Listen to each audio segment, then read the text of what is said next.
tomar a nossa Bíblia em João, uma meditação muito boa, gostosa. Aliás, a Bíblia, quando ela é meditada, é muito gostoso. Meditar, você aprende tanta coisa, gente. Uma coisa simples, mas você tira muitas mensagens para você. E aqui em João capítulo 4, nós vamos fazer a leitura a partir do verso 46 até 54. A gente tem que ter em casa um lugarzinho onde a gente ora, lê a Bíblia e medita. Aquele que medita é bem-aventurado. Uma das bem-aventuranças, bem-aventurado quer dizer feliz. Quem quer ser infeliz aqui? Alguém? Eu duvido que alguém levante mão.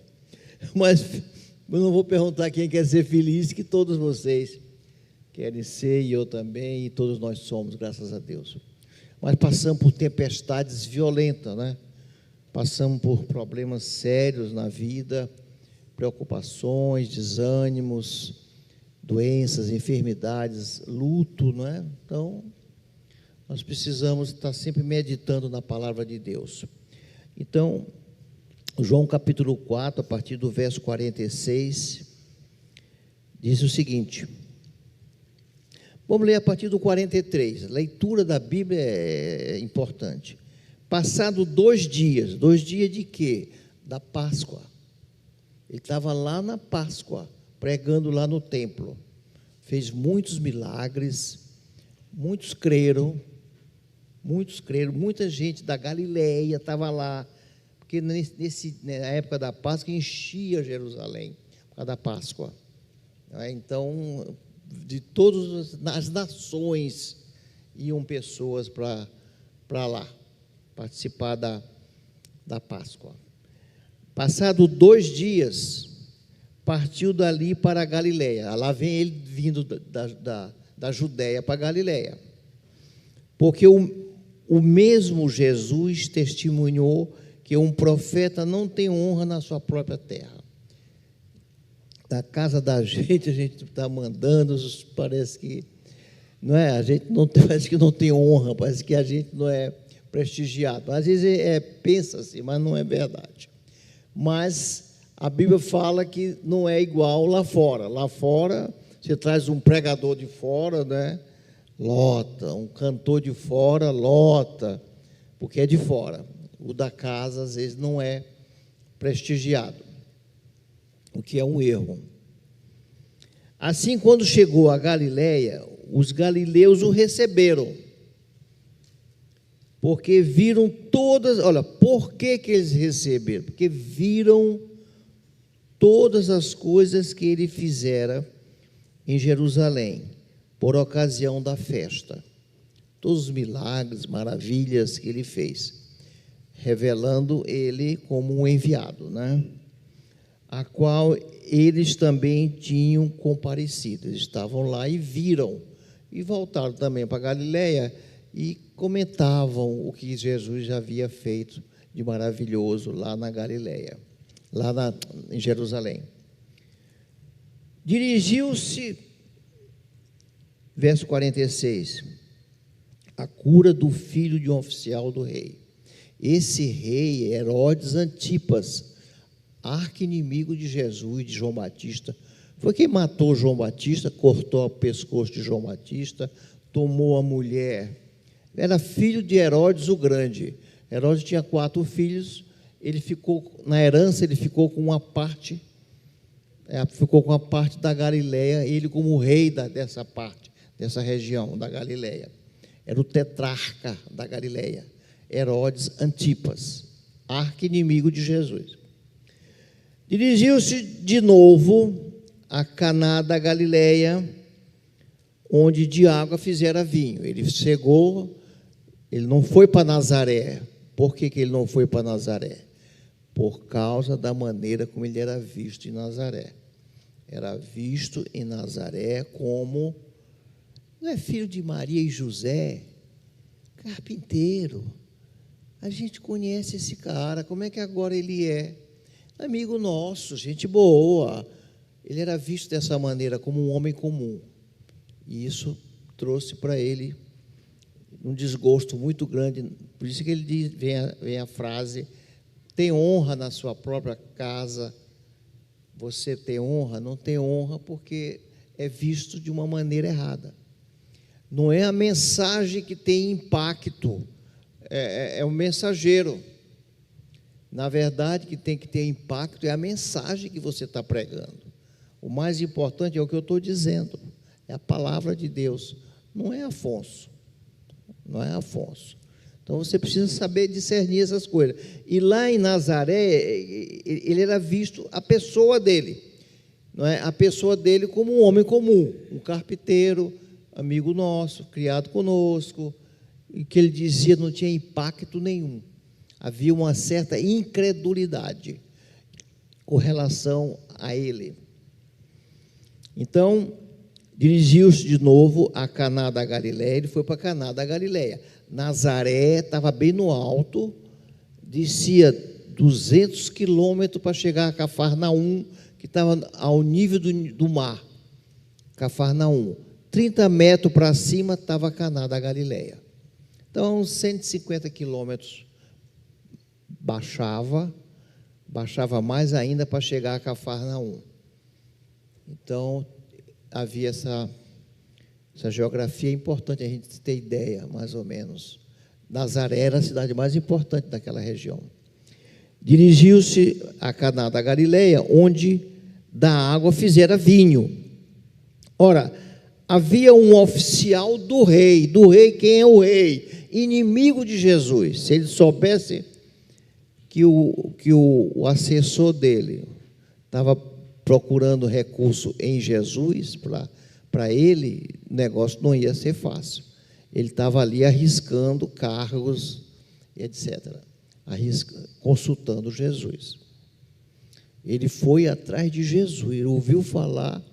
Aí já veio um pouco, é interessante esse texto para tu meditar a fé. Aí já veio um pouquinho de fé. Tem gente que, ele creu alguma coisa nesse nome do que falaram para ele, chamado Jesus.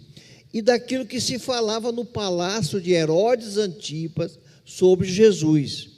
Que o próprio Herodes disse: eu queria ver esse cara fazer essas coisas na minha frente. O próprio Herodes Antipas, o rei, não é? Que Jesus chamava ele de a raposa. Não siga o que a raposa diz. Raposa é uma pessoa vil. Naquela época, na Bíblia, usava esse termo, a raposa, como vil, uma pessoa sem credibilidade, maldosa, tomou a mulher do irmão, cunhada dele, tomou, não presta, é como se não prestasse mesmo. Assim era o pai dele, assim era ele, raposa. Era como Jesus tratava dele. Então, tendo ouvido dizer que Jesus viera da Judéia para a Galiléia, ele ouviu dizer, foi ter com ele e lhe rogou que descesse para curar seu filho que estava à morte. É interessante você procurar sempre na Bíblia, você relacionar um texto com outro texto dentro da Bíblia. Você se lembra de um texto parecido? Jesus parou para falar com a mulher samaritana. Parou num lugar hostil. Ali era uma região altamente hostil para um judeu passar. E Jesus parou no poço onde se encontrou com aquela mulher, pedindo-lhe água, né? E ele convenceu, ganhou aquela mulher creu nele e foi anunciar para algumas pessoas lá na cidade dela. E quando ela veio trazendo muitas pessoas que creram também, uma fé débil no que Jesus fez com ela, no que Jesus disse para ela, no que Jesus profetizou para ela, da vida dela. Então, ela ficou encantada com a profecia que Jesus deu para ela. E Jesus contou para muitas pessoas daquela região que vieram ter com ele. E a Bíblia faz questão de dizer, e agora eles creem, alguns pelo que a mulher falou, mas agora eles creem mesmo pelo que eles ouviram Jesus falar. Gente, ouvir a palavra de Deus não há comparação. Todo mundo quer ver um milagre. Milagre não abre fé de ninguém. Milagre desperta, pode sim, mas não abre o coração para Deus. Milagre não salva. O que salva é a palavra de Deus. A palavra de Deus é que tem poder. Deus fez o mundo, fez tudo que existe com a palavra dele. É a palavra de Deus. Então, agora, muitos creem porque não mais pelo testemunho da mulher. Quer dizer, a Bíblia já bota de lado, mas muito mais pelo que eles ouviram ele falar. E convidaram ele para ficar mais 2 dias naquela região, e ele ficou, não é? Então, vocês estão vendo aí a importância de você ouvir falar e você crer e você ver milagre. O importante é a palavra de Deus.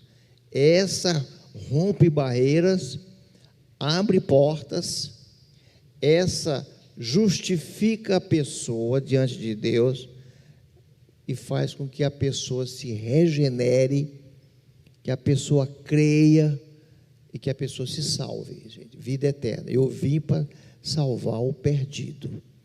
Eu não vim aqui para fazer melhoria de vida de ninguém. Jesus sempre dizia, eu vou fazer porque eu vou mostrar que eu sou o Messias.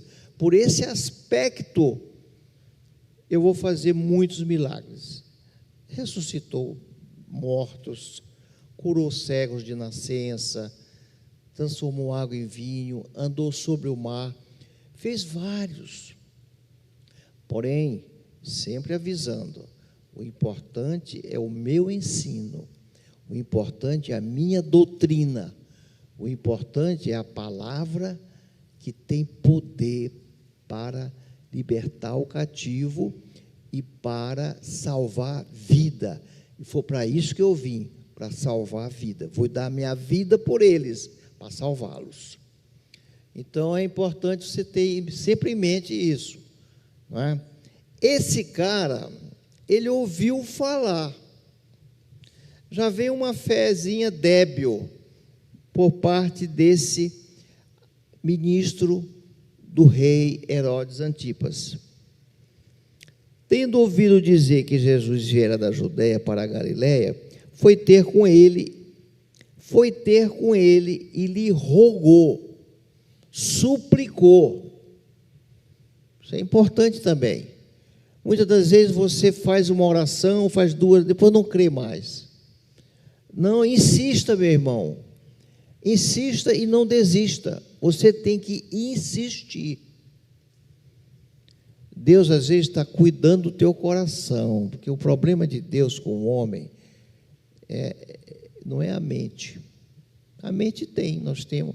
Mas o problema maior é o coração do homem, que às vezes demora, tu está pedindo, 1 ano, 2 anos, não vem o teu pedido, porque Deus está trabalhando no teu coração, porque Deus está muito mais interessado na tua salvação, na tua vida eterna.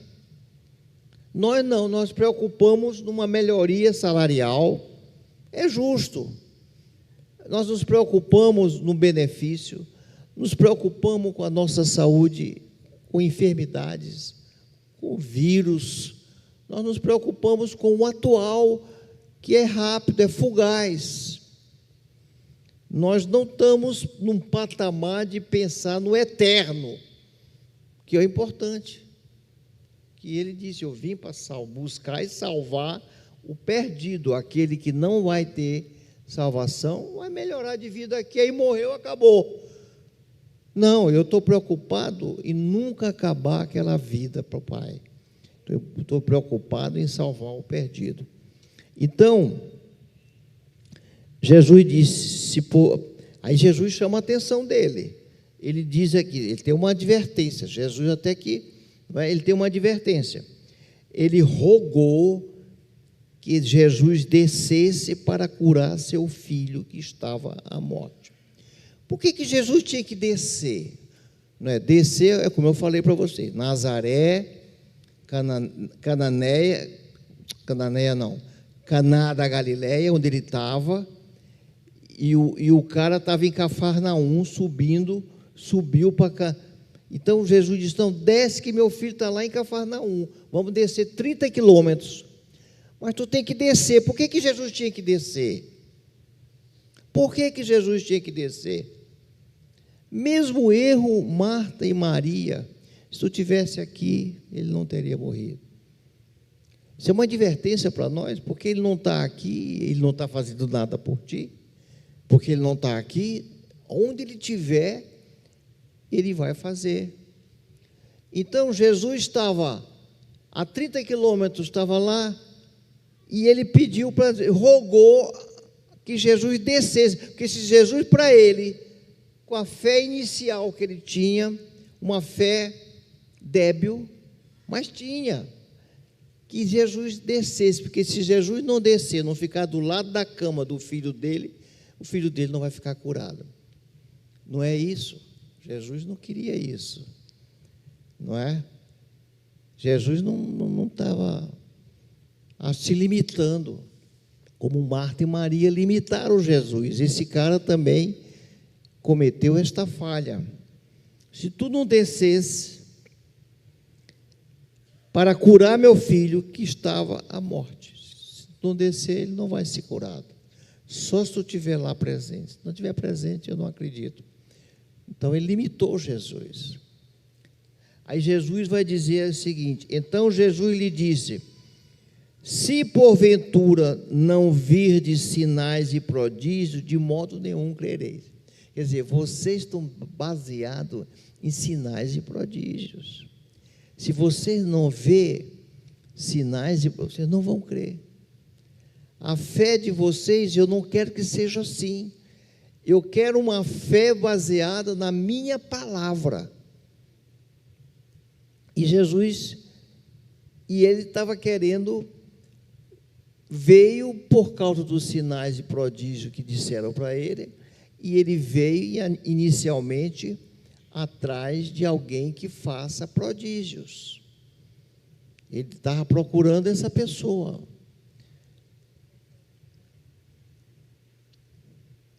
Então, essa advertência fica aí para nós. Sinais e prodígios não se equivalem à palavra de Deus. Nem chega perto. Não é?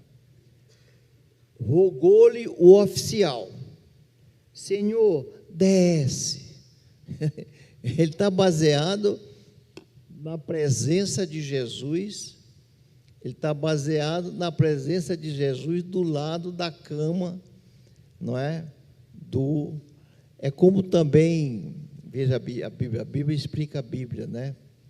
Jairo, com a filha dele, vem alguém por trás de Jairo, não adianta pedir mais para o mestre, ela já morreu. Aí Jesus olha para ele: Jairo, crê somente. Crê somente. Não tem limitação para Jesus. Não limita ele. Jairo, tão somente creia. Mesma coisa ele diz para Marta e Maria. Marta, e para Maria ele disse também: se crerem em mim, porque ela veio dizer, tu não estava aqui. Se tu estivesse aqui, tu ia curar uma doença. Jesus queria fazer muito mais. Jesus queria ressuscitar, fazer um milagre muito maior do que curar uma doença.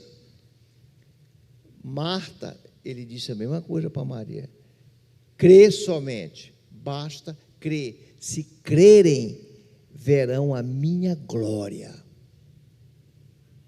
Vocês estão vendo bem como muda? As coisas mudam, elas mudam. A meditação na palavra muda a mensagem que Deus está dando para nós. Espírito Santo, porque isso aqui, gente, é uma mensagem vinda do Espírito Santo de Deus, a terceira pessoa da Trindade. Não é uma mensagem humana, não é um fato humano, é algo muito mais profundo. A leitura da Bíblia, a leitura e a meditação da Bíblia, relacionando as passagens desde o começo até o final. Até o final da Bíblia, as mensagens se cruzam, se entrelaçam.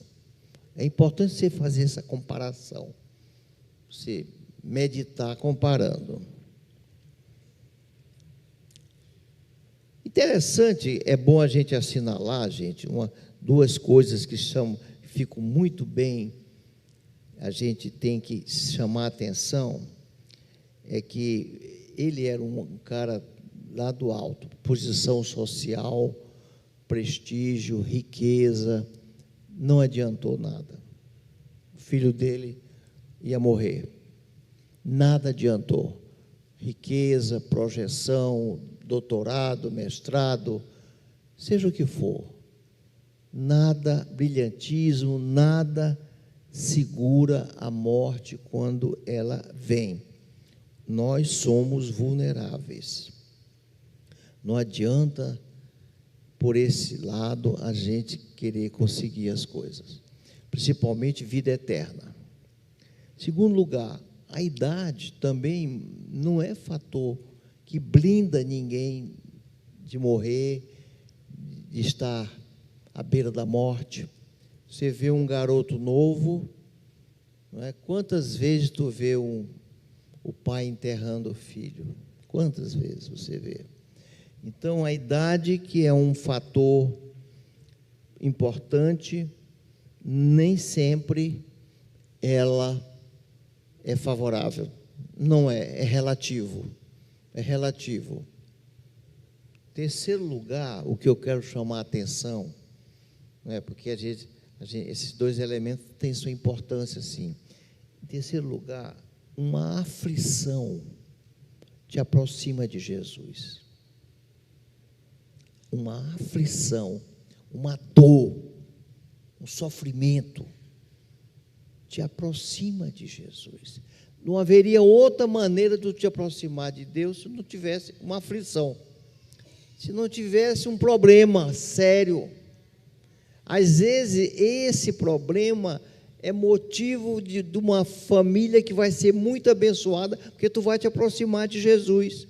Tu estava em outra, tem gente que está em outra, está fazendo tudo errado aí fora. Nunca vai buscar Deus se não tiver um problema sério para resolver. Então, é muito importante nós entendermos isso, não é? As árvores mais altas são as que mais suportam tempestades, são as que mais recebem tempestades. Falando principalmente das árvores mais altas, mais elevadas, principalmente de pessoas que ocupam, que têm riqueza, têm projeção, têm recurso para viajar, para ir para o exterior, se tratar. Nem sempre isto traz cura, traz resposta às suas enfermidades, à sua vida no dia a dia. Então, tem a sua limitação. Então, é importante nós entendermos isso. Então, é interessante também, uma outra coisa nesse texto, é que Jesus fez 2 milagres em Caná da Galileia. Ele manteve a alegria, atendeu ao pedido de uma mãe. Quem gosta de pregar em família, ele atendeu ao pedido de uma mãe, inclusive foi a mãe dele, Maria. Faltava vinho, ele transformou água em vinho, restaurou a alegria da festa. Foi um milagre que ele mesmo criou a água, ele mesmo criou a natureza, ele mesmo criou plantas, uvas, e ele vai fazer uma coisa totalmente diferente daquilo que ele criou, que é transformar a água em vinho. O outro milagre que ele fez foi o pedido de um pai, evitar o luto, evitar a morte do filho. Então foi em Caná da Galileia onde você vai encontrar esse paradoxo entre milagres diferentes, né, que aconteceram. Uma outra coisa interessante, vou deixar para falar isso um pouquinho mais adiante, quando ele vai, disse-lhe Jesus, teu filho, deixa eu, um versículo antes, rogou-lhe o oficial, eu já falei disso aqui, suplicou, rogou quer dizer suplicar, ele se humilhou. Às vezes, gente, é importante você se humilhar. A Bíblia também, vamos relacionar com outros episódios em que Deus não estava dando, porque quando ele se humilhou, ele recebeu. Às vezes você tem que se humilhar para Deus, não é para mim, não é para o homem. Você tem que se humilhar para Deus. Quando Jesus disse, eu vim buscar os salvos de Israel, os cachorros, não é? Diz para a mulher Ciro-Fenícias, a comida, o pão é para os cachorros. Ela disse, mas os cachorrinhos comem para os donos, mas os cachorrinhos comem das migalhas que caem da mesa dos donos. Vocês conhecem essa passagem? Quando ela se humilhou, ele disse, vai mulher, grande é a tua fé. Tocou no coração de Deus, gente. Tocou no coração de Deus. Tem gente que não se humilha diante de Deus. O ego dele é tremendo. Uma outra passagem também para vocês relacionarem, que é interessante, aquele leproso Naamã, o general das forças armadas da Síria, quando ele se apresentou para Eliseu, tu vai dar 7 mergulhos no Rio Jordão. Olha, com 7 mergulhos, cheio de armaduras, ele ia afundar, ia morrer. Ele tinha que tirar as armaduras para ele dar 7 mergulhos. Quando ele tirou as armaduras, ele expôs a lepra dele, que ele tinha que estar em leprosário. Ali ele teve uma humilhação, ele foi humilhado a se expor. Então, às vezes, você tem que se expor diante de Deus, se humilhar diante de Deus. E aí ele tirou as armaduras, deu 7 mergulhos e foi curado. Ali também é uma passagem sobre se humilhar diante de Deus. Eliseu colocou ele de propósito para que ele se humilhasse diante de Deus. E ele teve que expor a lepra dele, ele era leproso, escondia com aquelas armaduras que ele usava. Então são passagens correlatas, que trazem ensinamentos muito bons para nós. Então ele suplicou, Senhor, desce antes que meu filho morra. Para ele o descer era muito importante. Aí Jesus diz, vai, disse-lhe Jesus, teu filho vive. Vai, não vou descer, não vou fazer o que tu queres, não vou fazer o que tu queres, não, vai, teu filho vive. Como ele disse para a mulher Ciro-Fenícia, tua fé te salvou, vai que ela está curada. O homem creu, creu em quê que ele creu? Na palavra, gente, de Jesus, creu. Uma fé agora ele botou, a fé dele agora veio para o nível, né? Começou com uma fé, aí a classificação, tu dá o nome que tu quiser. Começou com uma fé claudicante, mas teve um pouco de fé. Depois ficou com uma fé quase que confirmada, uma fé confiante, vamos chamar, uma fé confiante. Eu gosto muito dessa classificação: fé claudicante, fé confiante, fé confiada, fé confirmada e a fé nós vamos chegar lá adiante, para terminar. O homem creu na palavra de Jesus e partiu. Olha só a fé dele.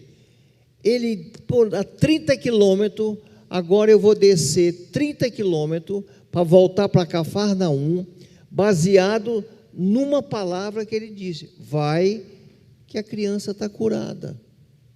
Vai. Jesus gostou da fé dele, Jesus viu algo, não é? Ele teve humildade de perseverar, ele perseverou, ele rogou, persistiu, não abandonou, clamou, rompeu, teve coragem de passar por cima do rei, como assessor do rei. Ele enfrentou o rei procurando Jesus. Teve coragem. Ele rompeu barreiras ali. Então, a coragem fez parte dessa passagem. A persistência também.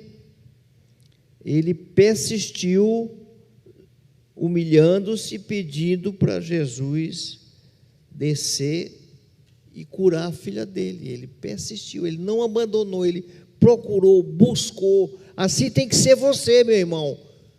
Olha, o importante para nós, às vezes, é a coisa, é o que temos, mas nada é tão importante como Jesus na tua casa. Nada equivale a ter Jesus na tua casa. Busque Jesus na tua casa. Não tem que não tenha resultados de coisas surpreendentes se você buscar perseverar com Jesus presente na tua família. Vai, persevera, persiste, enfrenta, deixa que Ele está tratando o teu coração. Ele não te deu ainda por algum motivo, mas vai te dar. Ele vai te dar o teu pedido, se tu procedesse assim como esse cara está fazendo. Se tu perseverar, persistir, rogar, clamar, não abrir. Eu quero, Senhor, as tuas promessas. Olha, te lembra da mulher que procurou o juiz iníquo.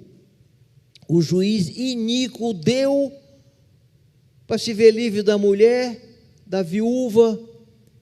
Quanto mais Deus, naquilo que tu precisa, naquilo que tu necessitas.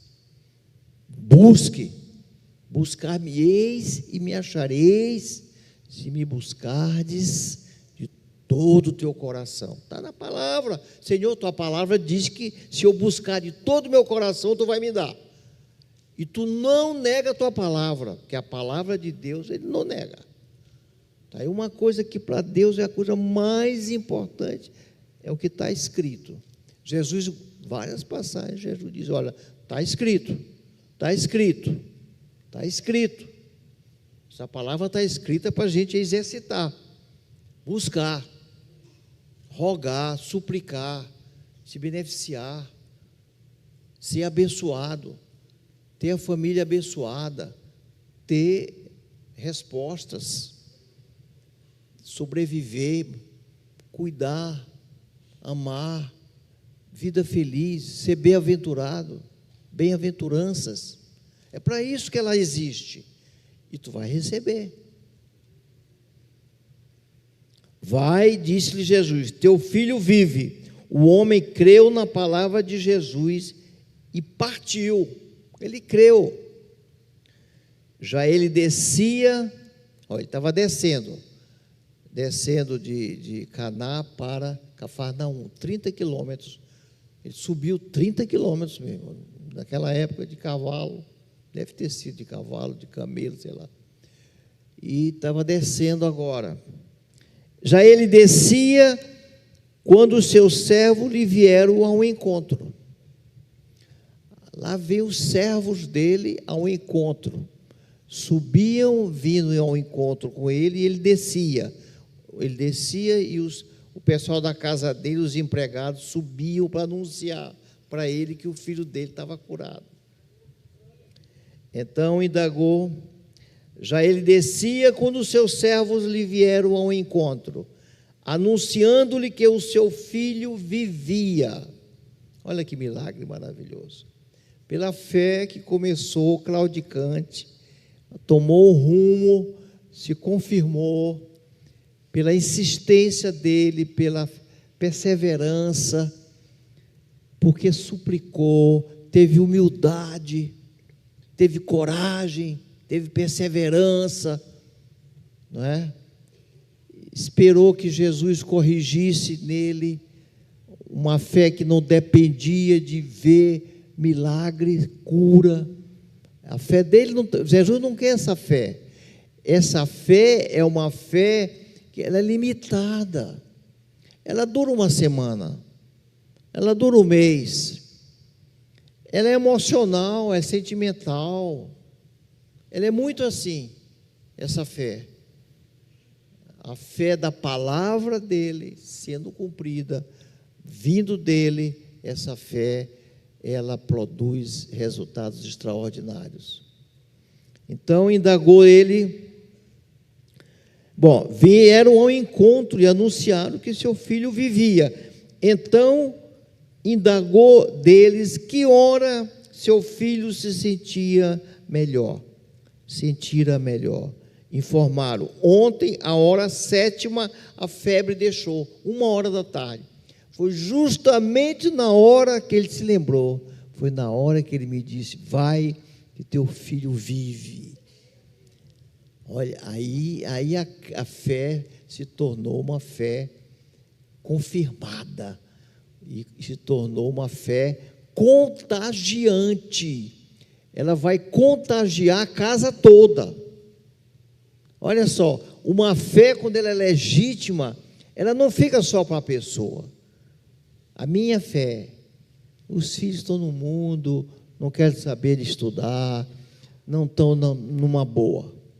Mas quando ela é uma fé oriunda da palavra de Deus, uma fé vivida na palavra de Deus, ela contagia toda a casa, toda a família é contagiada, é influenciada por ela. Você pode ser influenciado por mal ou por bem, né? Aqui, quando a fé vem da palavra de Deus, então, 1h da tarde, então indagou deles a que hora seu filho se sentira melhor. Informaram ontem a hora 7ª, 1h da tarde, a febre o deixou. Com isto reconheceu o pai ser aquela precisamente a hora em que Jesus lhe dissera: teu filho vive. E creu ele e toda a sua casa. Fé contagiante. Olha só, creu ele e toda a casa dele creram em Jesus. Vocês estão vendo bem, meus irmãos? Foi este o segundo sinal que Jesus fez depois de vir da Judéia para a Galiléia. Que Deus abençoe vocês, que esta fé seja na casa de vocês uma fé contagiante, uma fé oriunda da palavra de Deus, que tem poder para salvar vidas e para tirar a gente do leito da morte e para tornar você, nessa vida, um agente de transformação de vidas para a eternidade. Que Deus abençoe. Vamos cantar uma música. Quem não tem essa fé vai ficar em pé, vai colocar a mão no coração e nós vamos orar, porque Deus quer fazer daqui pessoas com uma fé poderosa.